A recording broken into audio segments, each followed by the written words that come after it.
মানুষের দৈহিক রোগের জন্যও চিকিৎসা। মেরে মুহতারাম দোস্ত আজিজ ও বুজুর্গ, কেউ প্রশ্ন করতে পারেন, হুজুর এই আমল আমরা করলে কাজ হয় না কেন? কোরআনের আমল আমরা করলে, আমরা দোয়া কালাম নিতে গেলে কাজ হয় না কেন? মৌলিকভাবে দুই কারণ, আসলে তিন কারণ। নাম্বার এক, যিনি দোয়া কালাম নেবার জন্য হুজুরের কাছে যাচ্ছেন কোরআনের চিকিৎসা নেবার জন্যে, ডাক্তার সাহেবের ওষুধের উপরে তার যে আস্থা আর বিশ্বাস,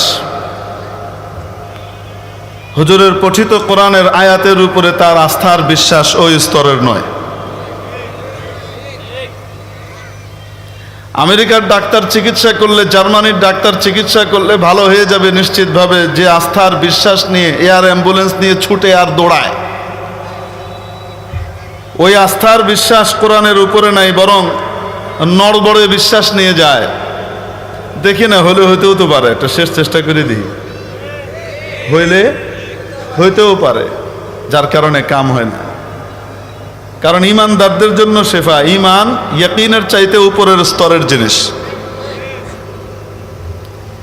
সাধারণ বিশ্বাসকে, দৃঢ় বিশ্বাসকে ইমান বলে না। ইমান এর চাইতেও বহু উপরের স্তরের এক জিনিস, ইয়াকিনের চাইতেও উপরের স্তরের ইমান। ইয়াকিন কাকে বলে? যে কোনো কালাম, যে কোনো কথার দুইটা দিক হয়, জানিবে মুআফিক, জানিবে মুখালিফ। মানে একজন মানুষ আপনাকে এসে একটা সংবাদ দিল, কি বলল?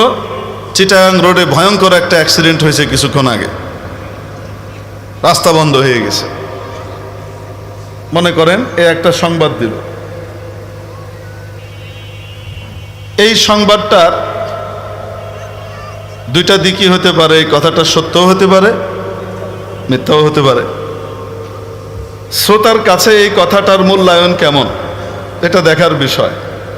যদি তার কাছে সংবাদদাতার অবস্থা দেখে উভয় দিক বরাবর হয়, সংবাদদাতাকে সে চিনে না, সে এসে বলেছে, এখন তার কাছে এটাও মনে হতে পারে যে হ্যাঁ অ্যাক্সিডেন্ট হয়েছে, হতে পারে অ্যাক্সিডেন্ট হয়েছে, এটা হলো কালামের জানিবে মুআফিক। বিপরীতটা মুখালিফ, অ্যাক্সিডেন্ট হয়নি, নাও হতে পারে। দুই রকমের বিষয়ে যদি তার কাছে সমান সমান থাকে, পাল্লা যদি সমান হয়, তাহলে এই কালামকে বলে শাক। আর যদি একটা দিক প্রাধান্য প্রাপ্ত হয়, আরেকটা দিক, যেমন সংবাদটা দিয়েছে কে? এলাকার একজন গণ্যমান্য সচেতন হাজী সাহেব, নেককার পরহেজগার মানুষ এবং বুদ্ধিমান, উনি দিলেন। তাহলে এখন যিনি শুনলেন তার কাছে মনে হবে কথাটা ঠিক। তবে উনি যেহেতু অন্যের কাছ থেকে শুনে দিয়েছেন, সেই হিসাবে ভুল হইতেও পারে, ঠিক কি ঠিক না? তাহলে বিপরীত দিকের সম্ভাবনা এখনো আছে না নাই? আছে, কিন্তু ক্ষীণ। এরকম কালামকে বলবে জানিবে মুআফিক রাজেহ। আর যদি সংবাদদাতা এমন হয়, এলাকার চিহ্নিত হিরোইনসি, চোরা বাটপার, যার অধিকাংশ কথাই মিথ্যা কথা হয়, এরকম একজন এসে যদি সংবাদটা দেয়, নাউজুবিল্লাহ মনে করেন, তো তাহলে শোনার পরে তার মনে হবে হিরোইনসির কথা আস্থা রাখা যায় না। এটা না হওয়ার সম্ভাবনাই বেশি, তবে মাঝে মাঝে তো শয়তানও হাসা কথা কয়, ঠিক না? তো হইতেও পারে। তাহলে যে কথাটা বলেছে সেই কথাটার বিপরীত দিকটা প্রাধান্যপ্রাপ্ত, আর যে দিকটা সে বলেছে যে এটা খুবই ক্ষীণ সন্দেহ আছে, হতেও পারে, এরকম কালামকে বলে ওয়াহাম। আর যদি সংবাদদাতা এমন হয় যার কথাকে সে বিশ্বাস করছে যে এই ব্যক্তির কথা এটাই ঠিক, বিপরীত দিকের কোনো সম্ভাবনাই তার দিলের মধ্যে নাই, আশঙ্কাই নেই, যেটা বলেছে এটাই ঠিক, বুঝাতে পারি নাই, দৃঢ়ভাবে সে বিশ্বাস করে এটা। এখন বিপরীত দিকের তার কোনো সম্ভাবনাই নাই, এটা দুই কারণে হইতে পারে।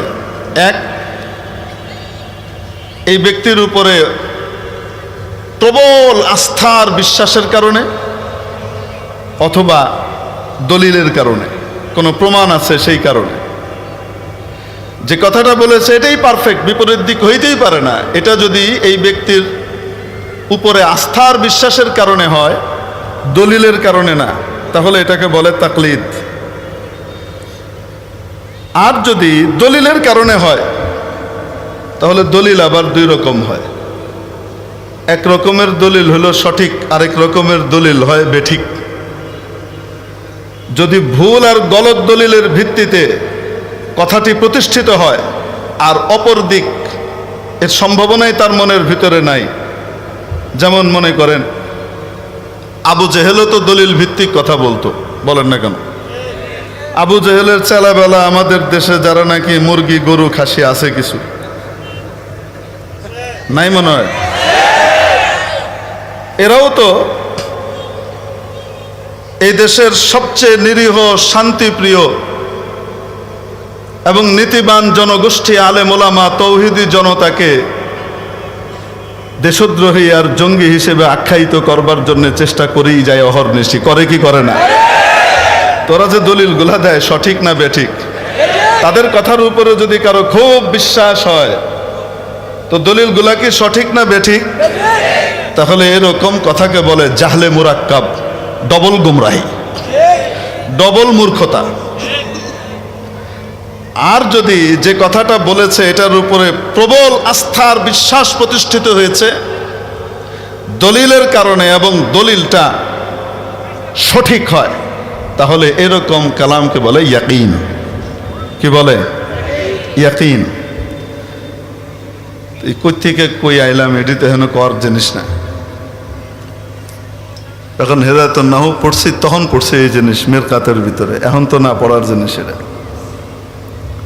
তো যাই হোক, কথা প্রসঙ্গে আসলো, যেহেতু আহলে ইলমের মজলিস, মুমকিন আল্লাহ তাআলা কথা এই জন্য ওইটা বের করে দিচ্ছেন সবক শোনানোর জন্য। তো মেরে মুহতারাম দোস্ত, আজিজ ও বুজুর্গ, এই যে ইয়াকিন, এটা হলো পাকাপোক্ত বিশ্বাসের নাম, ঠিক কি ঠিক না? কিন্তু এই বিশ্বাসকেও ঈমান বলে না, এটার চাইতেও উপরের স্তরের বিশ্বাসকে কি বলে? ঈমান বলে। একটু উদাহরণ দিয়ে বোঝাই আপনাদেরকে। একজন ব্যক্তি আসলেন যিনি খুব ভালো নিশানাবিদ, যেখানে চান ঠিক ওই জায়গাতে বিন্দুতে গিয়ে কি করতে পারেন? নিশানা ভেদ করতে পারেন, সই করতে পারেন। এই এলাকায় মনে বলে সই করতে পারে, তাই না? ভালো সই করতে পারে। তো এই ভদ্রলোক নিজের ছেলেকে সাথে করে নিয়ে এসছেন, মনে করেন নিয়ে এসে 300 ফুট দূরে দাঁড় করিয়েছেন ছেলেকে, আর ছেলের মাথার ভিতরে একটা আপেল রেখেছেন। একটা আপেল আর কত বড় হয়? এত বড় না? কত বড়? ছোট্ট একটা আপেল। এই আপেলটা মাথার উপরে রাখলেন। কত ফুট দূরে? 300 ফুট দূরে। সুবহানাল্লাহ। রেখে উনি বললেন, আমি এখান থেকে গুলি করব, সত্যিকারের বন্দুকের গুলি, টোটা দিয়ে গুলি করব, আর ঠিক এই আপেলটাই কি করবে? উড়ে যাবে, আপেলের গায়েই লাগবে। তার থেকে 2 আঙুল নিচে যে মাথা, এদিকে বা উপর দিয়ে কোনো দিক দিয়ে যাবে না। এবং সে 100 বার এটা করে দেখালো। কয়বার?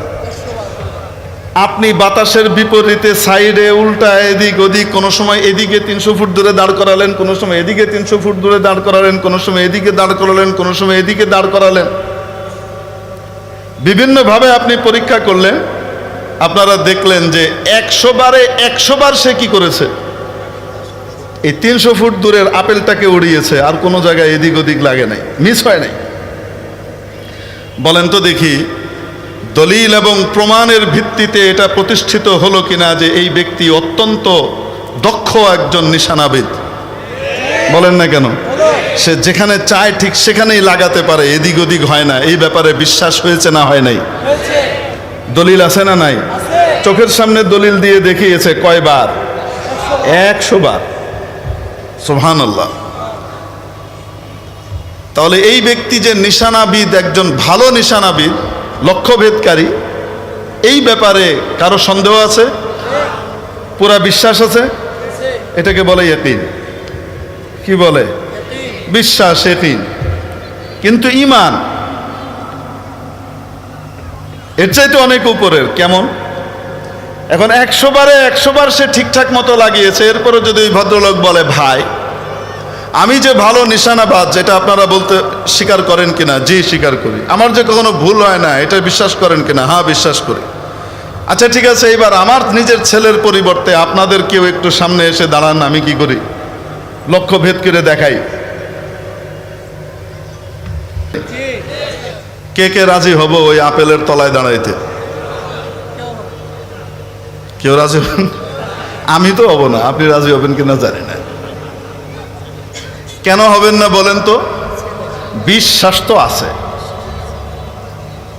কিন্তু 100 বার মিস করে নাই। 101 নম্বর বার যদি আল্লাহ না করে কোনোভাবে মিস করে আর 2 আঙ্গুল নিচে আয়, তাহলে সব খালাস। ঠিক কি ঠিক না? মেরে মুহতারাম দোস্ত আজিজ ও বুজুর্গ, এটাকে ঈমান বলে না। ঈমানের চাইতে অনেক উপরের। আমার নবী যা বলেছেন, আমার আল্লাহ যা বলেছেন, চোখের দেখা ভুল হতে পারে, কানের শোনা ভুল হতে পারে, অনুভব করা ভুল হতে পারে, গোটা পৃথিবী ভুল বলতে পারে, আমার আল্লাহ আমার রসুলের কখনো ভুল হয় নাই। ওটাই ঠিক। আমার আল্লাহ বলেছেন কোরআনে কারীম ঈমানদারদের জন্য শিফা, আরোগ্য এবং রহমত।